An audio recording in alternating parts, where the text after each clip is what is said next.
We're doing football. We're doing football. Hey. I think we should. Say, my man. We've had our pancakes. Now it's time for football. You got a joint? No, I mean, man. Be a lot cooler if you did. We're not going to worry. I got a pancake. Yes. It's good for you. Be a lot cooler if you had a pancake. The Lawton in the hizzy. Holly Quashwell one.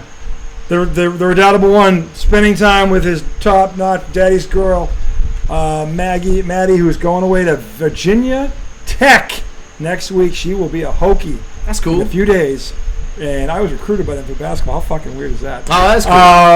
And in hindsight, it's always like, all things you fuck up. I mean, although listen, it's a beautiful area. Again, if I had done that, who knows if I meet Becky? There's a lot of things that, if I did them, do I meet her? So right. Life has a funny way. Everything has already led to what you... If I didn't break my neck, I wouldn't have met her. I'd been in Florida. What was the movie with Ashton Kutcher where he kept doing that? Yeah, like, called The Butterfly Effect. Butterfly Effect. It's oh my god, yeah. Where it's just one little thing you change. So fucks everything. The thing is, it's like every time I think about that, but then I'm like, yeah, but do you end up with her? And at the end of the day, I wouldn't trade it. No. Which means I did one thing right. I got the right girl. Yeah. Same. As my father said, best advice ever given to a son by a father, you can fuck up everything else in your life, but if you get the right girl, everything will fall into place. However, if you get everything right and you get the wrong girl, your life will turn to shit faster than mine. Oh, it will. Greatest advice ever given to a son. I almost had the wrong girl, and I had to get the right girl. You talk to in the nick of time, like sliding. You talk to any man that got this wrong, and they'll say, "His life don't sound too fun." I don't disagree. By the way, it's a slug 'em down, sip 'em slow. Let's go. Fun night here, the Law Dog in the hizzy. We have a blast. We're just a blast. Listen, we had the Lawton Bowl in the preseason. The Lawton Bowl, by the way, we're starting segment 2 with that. The NFL. The Lawton Bowl. Season 2. Now here's the thing about week 2 now. The preseason, because they fucked this whole thing up.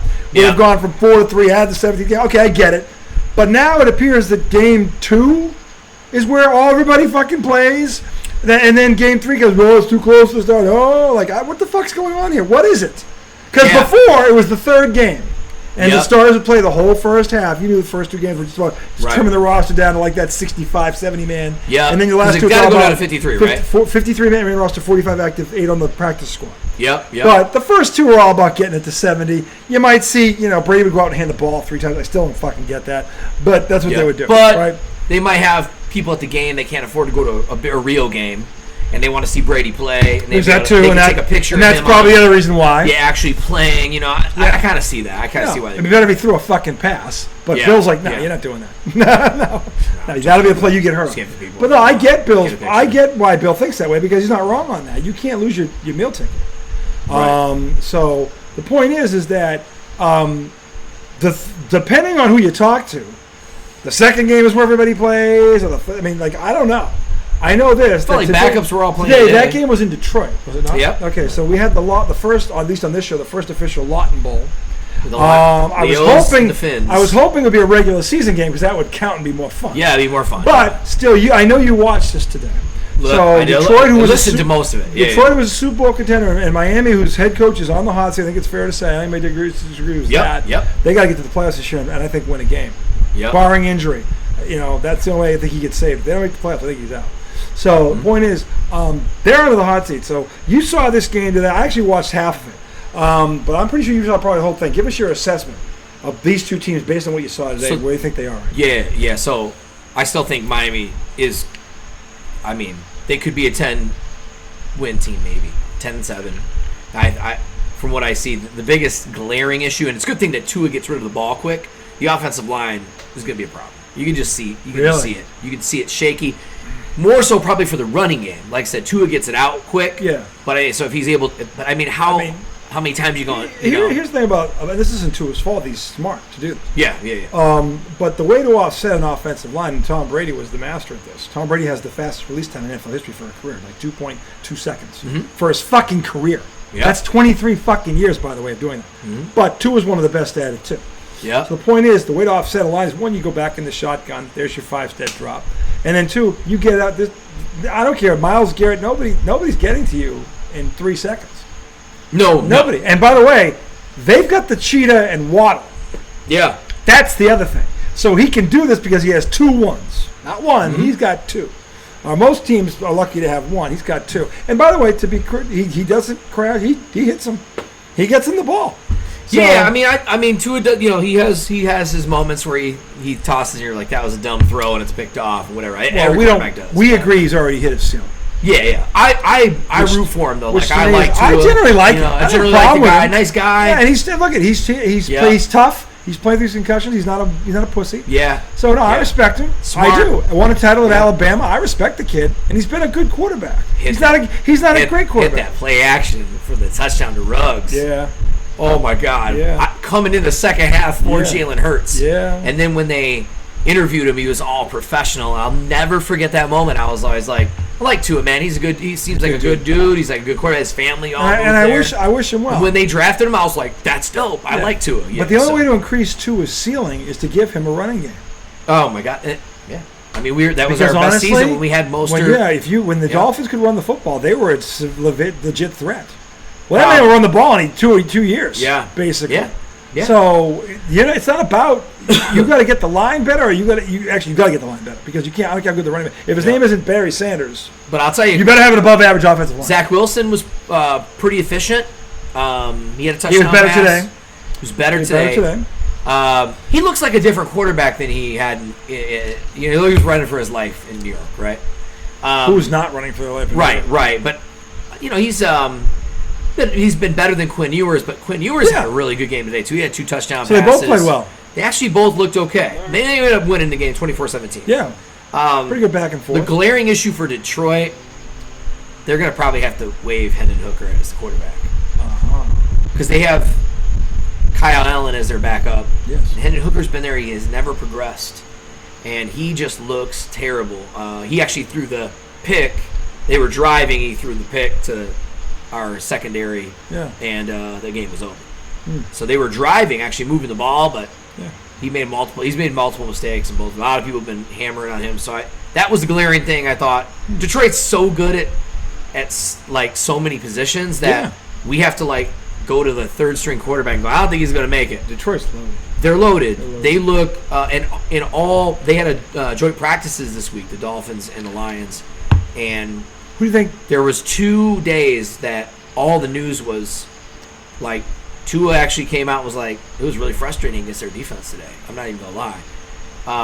And then you just have guys that are just – I watched Miami's secondary just get crushed by Amon-Ra St. Brown. Amon-Ra St. Brown. But not like outrun. Like they're right there. The ball that Goff is throwing, I'm telling you, is in such a tight window. Yeah. That some of the coverage was good. A couple guys got blown by. I'm gonna be honest with you. When it comes to Amon-Ra St. Brown, this dude's good, man. No, he's not good. He's great. Yeah, no, I agree. This is the thing. When they rate the top 10 receivers in the NFL, I could argue because of what's around him, because I think he's a top 5. I think he's top 5. Yeah, I wouldn't disagree. And the only reason he gets pushed back is because his numbers. Well, he's not because he's got people around him. Got Jameson Williams there, Sam Laporta. Amon-Ra St. Brown would be a stud anywhere because he's a great route runner. He's got great hands. He is tough. He is smart. Dude speaks like 5 languages. Yeah, he's smart. Yeah, like he reminds me. I don't want to jinx this. Jaylen Brown, kind of. No, Jaylen Brown's an idiot. Maybe a Harvard professor, right? That's not what I'm talking about. I'm talking about basketball mind. Jaylen Brown in real life is very intelligent, but as a basketball player, that's what I was saying, because Amon-Ra is kind of like that, too. He's kind of not nerdy, just smart. No, but Amon-Ra St. Brown, when you watch him approach his craft, yes, he's very. It's what's the word I'm looking for? Intentional. It's mental. It's as much mental as it is physical. Yeah. His mental approach to what he does is every bit as impressive as the physical that he has. Yeah. And he, from that, not from a talent perspective, but from a mental perspective, so far, this is going to freak you out. Because I was a receiver when I played. He is the closest reminder to me of Jerry Rice. Really? Yeah. You give that kind of praise? Mentally speaking. Oh, mentally. He's not as talented as Jerry Rice. Man. Jerry Rice is the greatest route runner I've ever seen. You heard Montana's podcast where he was like, he used to run to the end zone in practice every time he caught it. Yeah. and then he make it back for the This play. thing, Jerry Rice's work ethic is where nobody worked. T.O. trained with him, and he was like, Jerry Rice. Ricky Waters. Here's the thing. He was like, I'm not doing that again. The three greatest football players of all time in my mind are Tom Brady, Lawrence Taylor, and Jerry Rice. Yeah. Okay. And I can't. Not Jim Brown. I can't We'll speak put Jim for. Brown He's there? 4. Yeah. He's Okay. 4. He's in my top 5. He's close. Yeah. 4. Yeah. Well, my top 3 of those 3. He's 4th to me. But the thing is, and I say that because I can't speak for LT, but I know this. Brady and Jerry Rice have the sickest work ethics I've seen since Bird and Jordan. Like Bird and Jordan had work ethics that you wouldn't. Yeah. Bird was known for. You would show up there for the afternoon shoot around. He's already been there 3 hours. He would do it on purpose so the opponent would see him. You should listen to the Lakers talk about this. They show Boston guard and Bird's walking out. The Celtics supposed to be doing their shoot around after. Bird has already done a 2-hour shoot around by himself. And he walks out as the opponent's coming in going, you just getting here now? Kobe told Magic, I'm more like Larry than you. You know that. Yeah. Kobe the same way. They're just maniacal about it, man. Their work ethic. Tom Brady was maniacal. Jerry Rice is maniacal. Amon-Ra St. Brown It's kind of like that. kind of sounds like that. Yeah. And that's why I say to you, while I know Detroit has this history of the lovable losers, they've got some people in this organization that I really think are going to change that at some point. Dan Campbell's And, a perfect coach. and Amon-Ra St. Brown is one of the reasons why I say that. Yep. He is cerebral is the word I'm looking for. Yeah. He's as much there as he is the physical. Yeah. And that's the scariest thing about it. I think they understand because Dan Campbell played on that 0-16 team. He was their tight end. Yeah. And I think he's got this, which is I always felt like it was such an opportunity in Detroit to win something, because if you win anything, it would be so amazing compared to cities like you guys, like in New England, where they've enjoyed championships recently. Detroit hasn't had none. You know what I mean? We've been the most decorated city. But you have to get people bought in. With players to say, "Hey, we actually can do something great together." The problem, and again, here's what I haven't lived in these cities, but I have friends that have. Yeah. The one thing that they all say when they come to Boston, is that they've never met a more competitive bunch of just people. The people up there, just every day, just so fucking competitive. Yeah. If you didn't live there, you wouldn't believe it. Yeah. But if you go in there and you spend some time with those people, and you're like, this is a different breed. Yeah. They're all about winning. Second place is the first loser. It doesn't matter whether you're in athletics or not. That's their entire life. They will slit your throat. They don't. That's where I'm from, and I brag about it, but it's also crazy. You got to be a little crazy. Like when I came down here, it took me 2 years to learn to slow down. Yeah. People, when I first got here, people looked at me like, "Get this dude, done. why are you like this?" I'm like, why aren't you like this? Yeah. Like that was the whole thing. Yeah. So the thing about Boston is, and New York is like this too. That the culture in that city, in that state, is all about winning. That's all. They don't care about your individuals. You put a banner up somewhere, you're immortalized forever. They don't care if you're the 50th guy on the bench or the 12th guy on the side. If you're on that team, you're royalty. Yeah. Ever. Yeah. Brian Scalabrine is a. Scal's the man. We all love Scal. I'm the Lakers fan. I know he's a fucking scrub. But he's great. Great. Everybody asked me, hey, what position was he on that team? It was like stationary bike. He played stationary bike. And he played it. He played it better than anyone I've ever seen play it. He's the greatest. But he's a good broadcaster. I'll give him that. He's a really good broadcaster. He's not critical enough. You don't think he's critical enough? He's too green tea. No, he's too much. Yeah? He said it's not that he doesn't criticize at all. He does, but it's very. Yeah. No. It's like he knows where his bread is buttered. Sure. That's the problem. Yeah, sure. And that's the way it comes off. He's got that. Because there are times when he cuts them and it's like, dude, you know that's not right. He played the game. He was a professional. He was on a championship team. You can't be on a team like that. And he's one. And then you're saying, oh, but this isn't, Coach Cooper Flag, right? He did. Yeah. But I'm not saying he doesn't know the game. I'm saying his takes. Yeah. They're like, dude, come on. You think they're a little soft? They're they're too down the middle. They're ice cream and puppy dogs. Yeah. Okay. I can see that. You got to be critical of them. That's your fucking job. Yeah. Okay. Charles Barkley. You want to know why people love you? Because he's critical. He's real critical. Yeah, he criticized Michael Jordan. They don't even talk anymore. They're best friends. Yep. But he's like, I'm doing my job. And it wasn't about MJ as the player. He was saying as an owner. He wasn't doing. And by the way, he wasn't wrong. Now MJ made a huge profit, so from a business perspective, he won MJ, like a motherfucker. MJ definitely got his feelings hurt. Yeah, but the point is, how many banners? How many banners did he put up? Yeah, put up a ton. How many division titles? How many division titles? No. As an owner. Oh, not as a player. Oh, I don't even know. As an owner. How many times they did nothing? Nothing. Naval wins. Oh, yeah. As an owner. How many playoff series did you even win as an owner? Charles Barkley. He hasn't been really good at anything but basketball. No. And he's a billionaire because he's a style. His style. Air Jordan. Yeah. Oh yeah. He's an icon. He's a global icon. Yeah. I mean, he took the torch from Bird and Magic and he ran with it. Yeah. And he could because he had the game. Yeah. Yeah. Oh. He had the fucking game. But let's be very clear about something, MJ. You and I both know that if Len Bias didn't die, that your throne would have had a threat to it. A legit. Because here's the problem with MJ. And this is the one knock on him from my perspective. He could never beat Bird in his prime when Bird was in his prime. One and two. When Bird and Magic left, he had no peer.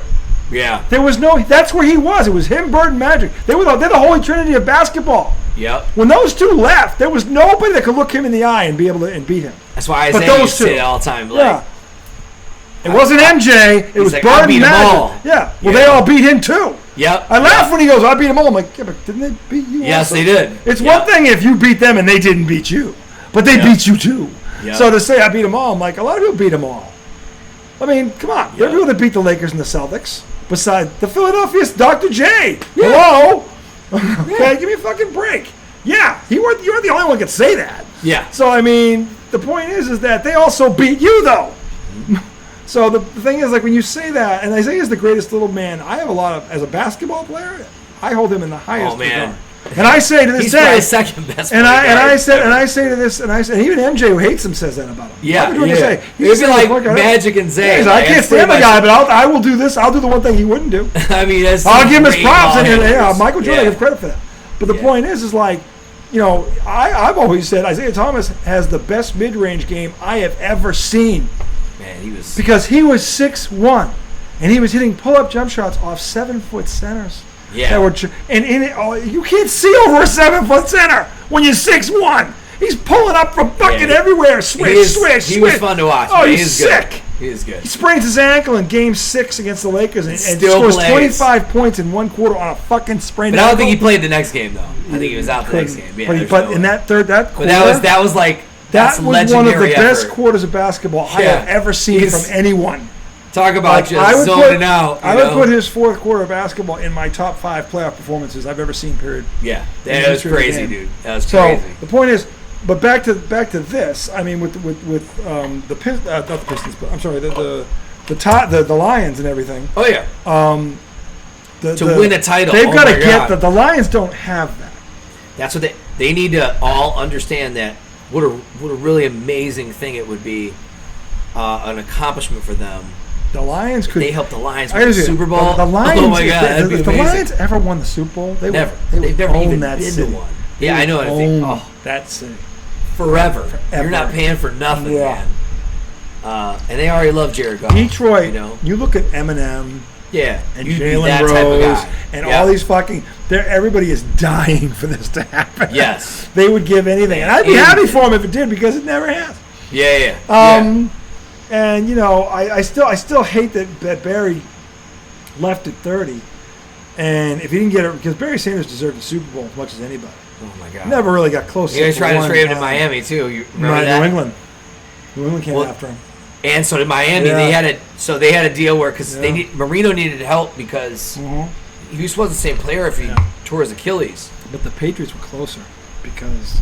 The Lions wouldn't allow him to be traded. They wouldn't allow him to be traded. So they even though New England, Miami, to your point, are in the other conference, so you could get a haul, and he wouldn't come back to bite you. Nope, they really wouldn't. In fact, your fan base would go, all right, well, hey, at least you got a haul. I don't think we're not going to see him. You don't do what the Giants did and let fucking Saquon Barkley go in the division. Oh, that's the definition of dumb. That's Donald Trump. And then they won the Super Bowl. So and they won the Super Bowl. And he rushes for 2,000. And by the way, wins the Walter Payton Award. Oh my God! Man of the year. He was everything great. Talk about getting bent over. Oh, I mean, I don't understand how the Giants GM biggest mistake still has a ever job. made. Oh my god. The owner actually says on the stupid show that they had, the Hard Knocks, whatever they did, where it's like, I would be ashamed to see him go somewhere in the division. I just remembered. And the way he said that was like, if that happens, I'm going to hang you out from a fucking 30-story building. We were supposed to go to Cookout tonight. Oh, were you? That was tonight. Remember? Oh, that's right. We're gonna have to do that on a different show. Oh shit. We have to do that on a different show. Damn it! Why'd you gotta bring that up? I don't know why. It just popped in my head. This is the worst time to bring it up because now we physically can't even do it. I know. It's like we're so fucking stoned now. There's no way. Like if he gets home, he's right around the corner. Do you even hit a flashing light? No, not even a flashing yellow. Nothing. No. Nothing. No, but that's how ripped we are. Anyway, point is, the thing about this is that's going on in Detroit where Campbell was a part of it as a player. Well, here's the thing about the Patriots. They have an eerily similar situation because Mike Vrabel was a big part of the first part of that dynasty. Yep. With the 3 and 4 years with Brady and those boys. And that Patriot defense, which to me is the most underrated unit in the history of the NFL. Richard Seymour, fucking Vince Wilfork, Ted Washington, the other guy on the other end, I forget him, the other defensive end, the linebacking core. Is that when you had Bruschi too? Yeah, no, he was later. He was later. Teddy Bruschi, Ted Johnson, Willie McGinnis, who holds the NFL playoff record for sacks in the NFL playoffs. He has the most. And he's not in the Hall of Fame yet. He should be. Ty Law. Mm-hmm. Are you shitting me? Rodney Harrison. Listen, Roosevelt Colvin. Yeah. This Patriots defense, for particularly 03 and 04, are you Richard Seymour? Mm-hmm. Richard fucking Seymour is arguably the greatest defensive lineman that ever lived. He made think about this. He made 5 All-Pro first teams, and he two-gapped. If you don't understand what two-gapping is, it's because you don't play football, or you never did. To be a 5-time first-team All-Pro and you two-gap, do you know what that does to your stats? It basically cuts them in half. Oh. It cuts them in half. Okay? So where would that affect a guy like this? Sacks. Yeah. Because he was constantly going into a double team so that somebody else could come free. Now, the Patriots paid him $100 million in his time there. And again, the money's gone up. But at that time, that was a lot of money. So he got paid. And he won 3 rings in 4 years. And Richard Seymour was every bit as dominant on the defensive line as Tom Brady was as a quarterback in his prime. That is a fact. That Patriots defense does not get enough credit. Mike Vrabel, who was the other great linebacker in that group, is now the coach. Yeah. And let me tell you something right now. And this is what I can't stand about the Michael Holly. These are all the meat puppets up in Boston. What's the big Dave or the dumbass Dave, whatever it is, Dave Murray, this clown, who's a nice guy, but he's a contrarian. He's there to say the other thing almost. It's like they don't understand, and because the offensive line isn't going to be a whole lot better. I'm like, it's not going to be worse. It's not going to be worse. The talent around that offensive line is markedly better than it was last year. You've got a better head coach. The quarterback is in year 2. And the schedule is easier. And you lost 6 games last year as a train wreck by 1 score or less. And you're going to tell me they can't win 10 games with the easiest schedule in the league? And they flipped the roster by almost half. Yeah. 22 new people on this roster. That's half the fucking roster. Yeah. And all 22 of those guys are going to make the fucking team. Yeah. So the last time the Patriots did this was in 01. Do you know what happened in 01? They won the fucking Super Bowl with some guy named Brady who came off the bench when your $100 million quarterback went down and nobody in the world thought they won the fucking Super Bowl. I'm not saying the Pats are going to win the Super Bowl, but don't tell me they can't make the playoffs. Where did the Pats get rid of Bledsoe to? You go to Dallas? Buffalo. It was Buffalo. And he made the Pro Bowl there, by the way. In Buffalo. And then he went because Parcells went to Dallas. Parcells got him. Yep. Down there for a year or 2. Drew Bledsoe has Hall of Fame numbers, but Tom Brady succeeded. Yep. Everybody forgets, but he went to a Super Bowl. He took him to the Super Bowl in '96. By the way, he made the Pro Bowl, 4 different Pro Bowls with 4 different offensive coordinators. But he got a ring for being on that team. Yeah, Patriots on 201. He has a ring. He came in and won the Pittsburgh game for him. Yep. Brady gets hurt in the AFC Championship. Bledsoe comes in and throws a touchdown pass, and they win. They beat the Steelers to go and beat the Rams. Yep. And that's Pittsburgh, right. I remember that. Bledsoe won that game. So the point is, the Patriots. Mike Vrabel was a part of this dynasty, a big part of it. He had 12.5 sacks one year. Think about the names I just named around him, and he had 12.5 sacks. With that team was loaded. Man. And so now he's the head coach. He's already won somewhere else where there was no tradition. Okay, because they were the Houston Oilers, and they had the greatest uniforms, I would argue, ever in NFL. Oh man, they were great. They never won a damn thing. So he took and then Ryan Tannehill was the fucking quarterback. He took them to the AFC Championship. As a winner, he's the only guy that has anything to do with the name Belichick that would succeed really at the pro level as a coach for any sustained period of time. So now he's got a quarterback like Drake May, who was the 3rd pick in the draft last year, and in spite of Mount St. Helens and Mount Vesuvius and everything else going on around him, had a pretty good year. I'm surprised he wasn't dead. He's the worst line in football. And statistically, they were the worst line in football. Somehow he's not a drooling vegetable. Okay? Now he's got a number 1 receiver. Well, people say he doesn't. I don't even know if he has a number 1 because Diggs is getting older. But he had a bunch of 4s and 5s. Now he's got a bunch of 2s and 3s. Mm-hmm. Okay? His line will be better. He's got Josh McDaniels, who's won Super Bowls as an offensive coordinator with some guy named Brady. He was pretty good. Mac Jones, Pro Bowl under him. Yep. And I believe Drake May is better than Mac Jones, and so do most people that can breathe through the nose. Oh, yeah. Okay, I believe that he's better than Mac Jones. He just has more talent than Mac Jones. What can he do with Mac's him? not on the squad anymore, right? He was in Jacksonville last year, backing up Sunshine. But the thing is, don't tell me the Pats can't win 10 games. They're favored in 11 this year because their schedule sucks. It sucks. Okay? Barring major injury, we should be sitting here in late November, and the Pats should be in the wild card race. Mm-hmm. If they're not majorly injured. If they're, everybody's going to get banged up. That happens. Yeah. But as long as it's not somebody major, the Patriots should be there after Thanksgiving. They should be in the race. Yeah. And making the playoffs and losing in the first round, which is what I think would happen, but that's okay. I think they can make the playoffs. And depending on who they draw, then I would know if they have a chance to win. Yeah. But the thing is, that's very possible. The Washington Redskins added a quarterback this year, basically went to the NFC title game. Mm-hmm.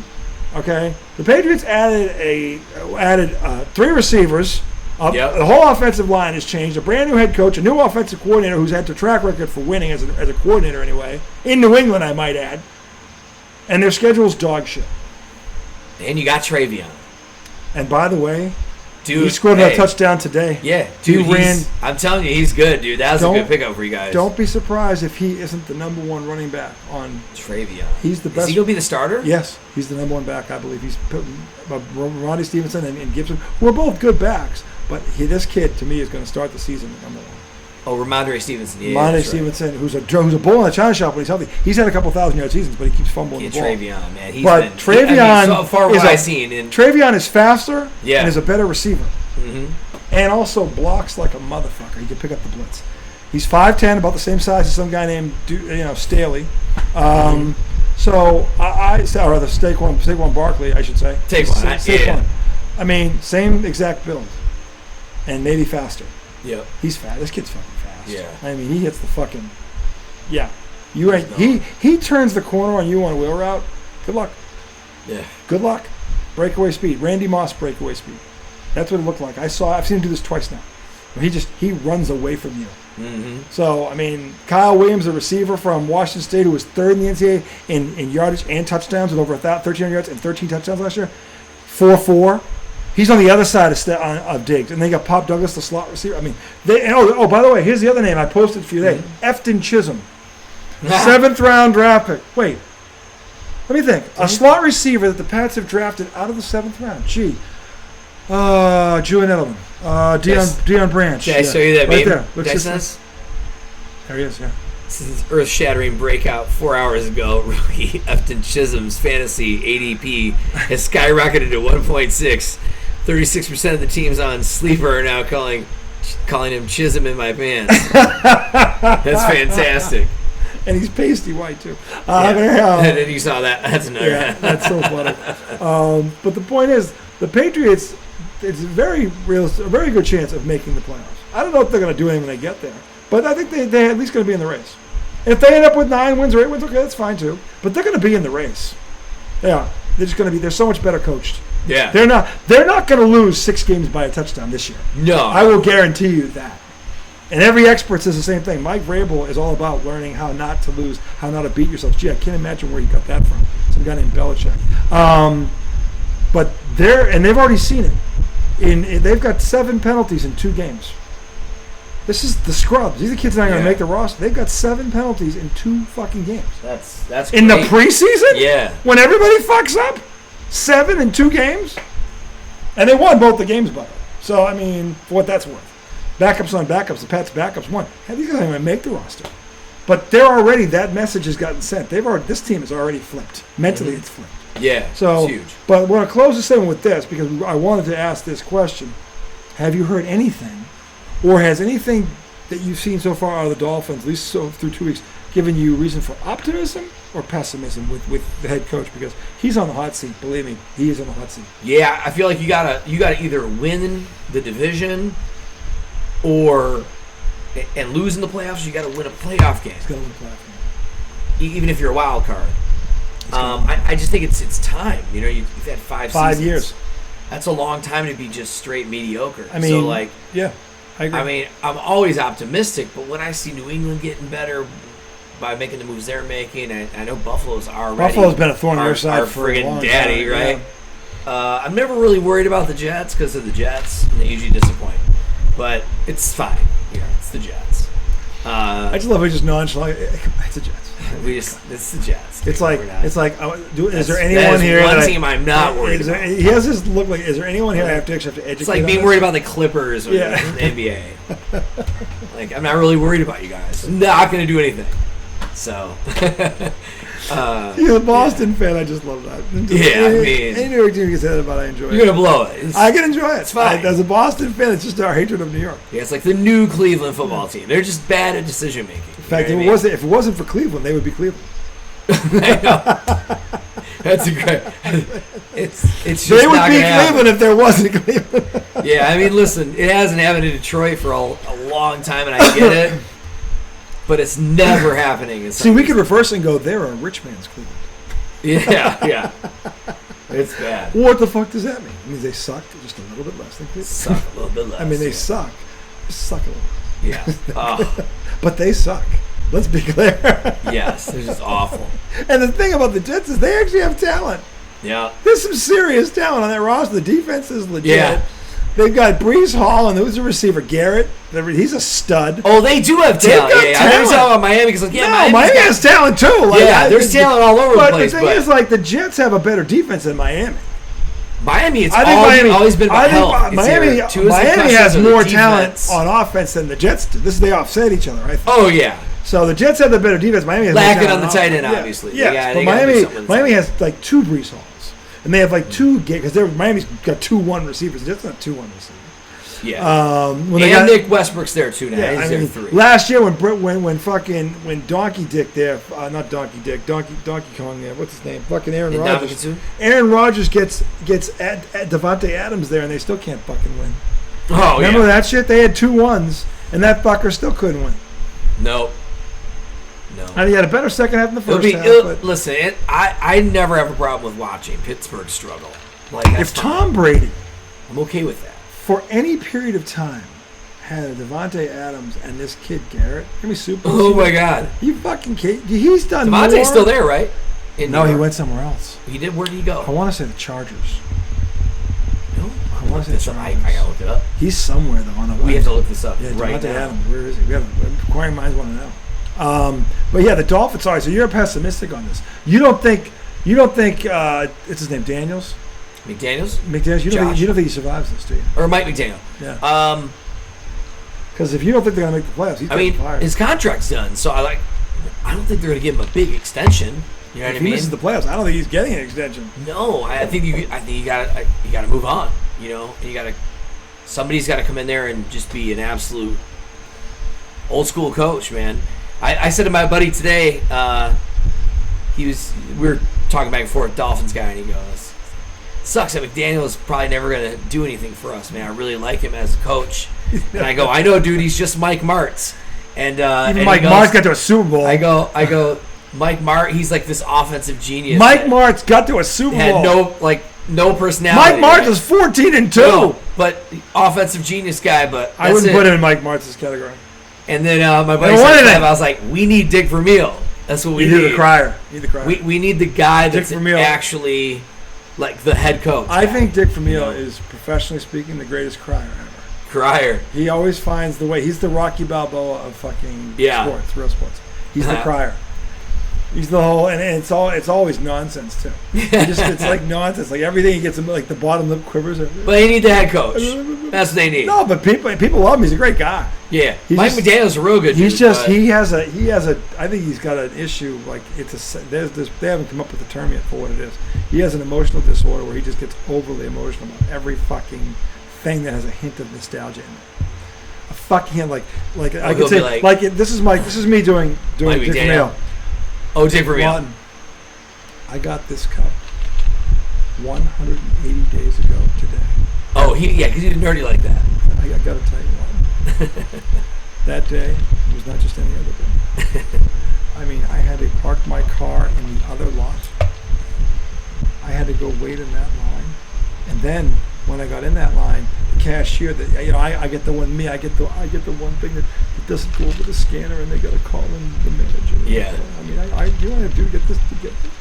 Yeah. 180 days. Dick Vermeil. 180 days. That's Dick Vermeil. And by the way, he'd be fucking Waterworks. He's an actor. Yeah. Basically. No, he legitimately has a problem. He doesn't fake it. Oh, He's just overly emotional. Oh my God, it's disgusting. Oh, wow. Every fucking speech he gives, that bottom lip at some point going is quivering.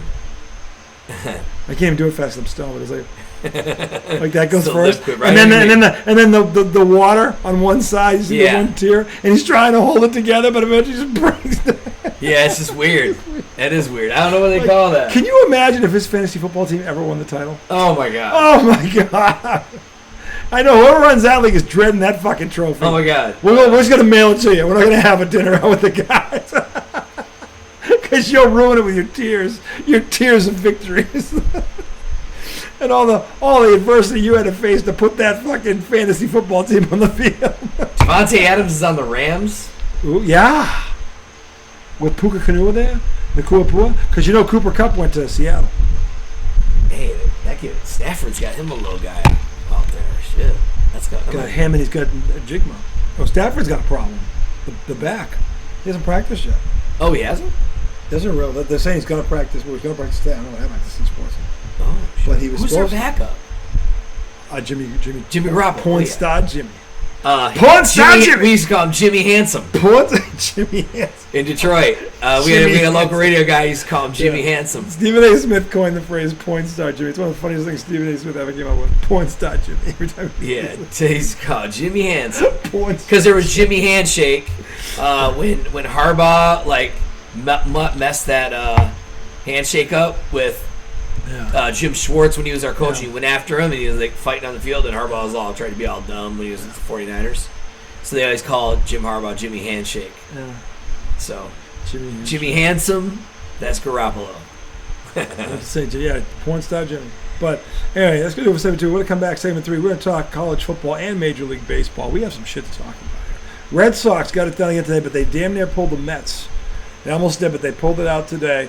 I'm going to get the Detroit update, see where we are. Wild card standings. I think finally the Mets won a game today. Finally. Finally. Segment 3, coming right up.